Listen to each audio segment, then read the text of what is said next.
এই যেন লতা গুল্মে ঘেরা গ্রামের এক টুকরো ঘর। হ্যাঁ, সুপ্রিয় দর্শক, আমি জুবাই ঢাকা থেকে আপনাদের অভিনন্দন জানাচ্ছি। আমি দেখতে পাচ্ছি একটি সুউচ্চ ভবন, কি সুন্দর করে এই রাজধানী ঢাকার বুকে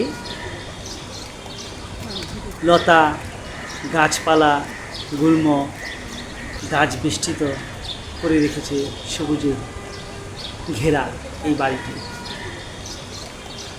ঢাকার বুকে এই বাড়িটি দেখে আমার গ্রামের সেই লতাগুল্ম বেষ্টিত কুড়ে ঘরের কথা খেয়াল হয়ে গেল, যা আমরা গ্রাম বাংলায় দেখতে পাই।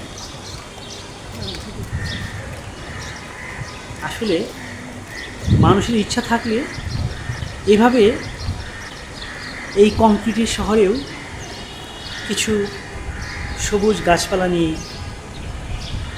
বেঁচে থাকতে পারে। কি সুন্দর এই গাছগাছালির মধ্যে পাখির কত কলতালি আওয়াজ শুনতে পাওয়া যাচ্ছে, পাখালির কণ্ঠ ভেসে আসছে প্রকৃতিতে এবং একটি সুন্দর পরিবেশ সৃষ্টি করেছে। ধন্যবাদ।